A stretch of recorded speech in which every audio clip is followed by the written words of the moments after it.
आपल्याला अध्यक्ष महोदय, राज्यामध्ये 23 फेब्रुवारी 2026 ला ज्या अवकाळी पाऊस आणि गारपीट झाला त्यामध्ये विदर्भ आणि मराठवाड्यातील 11 जिल्हे या ठिकाणी बाधित झालेत. अध्यक्ष महोदय, यामध्ये रब्बी पिकाचं मोठ्या प्रमाणात नुकसान झालं.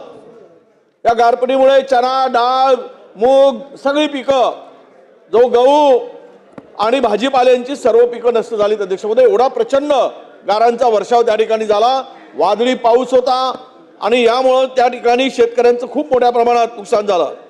यामध्ये विदर्भातील चंद्रपूर, नागपूर, भंडारा, गोंदिया, यवतमाळ, गडचिरोली, सोलापूर, परभणी, हिंगोली, लातूर, नांदेड, धाराशिव या सगळ्या जिल्ह्यांचा यामध्ये समावेश आहे. आणि इतकं मोठं नुकसान झाल्यानंतर सरकारकडून अद्याप कुठली या संदर्भात याचं पंचनामे करावेत, त्याचे आदेश दिले गेले पाहिजेत आणि पंचनामे करून माहिती घेऊन तात्काळ खरं तर ही चर्चा होणे आवश्यक आहे.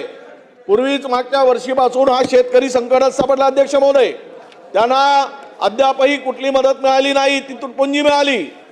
आणि कोकणामध्ये असेल, विदर्भात असेल, मराठवाड्यात असेल, हे सगळी जेवढं काही नुकसान झालं त्याच्या केंद्राकडे प्रस्ताव पाठवला. 768 कोटी काही रुपये दिलेत. प्रस्ताव मोठा पाठवला. केंद्राची का दृष्टी आमच्याकडे वक्र दृष्टी आहे कळायला मार्ग नाही, पण त्यावर मी बोलणार नाही. पण राज्य सरकारने आता तरी मागच्या वर्षी आपल्याला लक्षात आणून देतो अध्यक्ष महोदय, शेतकऱ्याकडे सरकारचं दुर्लक्ष कसं आहे. बोनस घोषित केला, बोनस मागच्या वर्षीचा मिळाला नाही. धान खरेदी झालेत, मागच्या वर्षी 2025च्या हंगामाचे पैसे अद्याप मिळालेत मार्केटिंग फेडरेशन कडून आणि आदिवासी विभागाकडून. पण शेतकऱ्यांनी पुढचा हंगाम करायचा कसा, त्याचे पैसे मिळत नाहीत. तुमच्या कर्जबाजारी शेतकरी झालाय, कर्जाची मुक्ती नाही.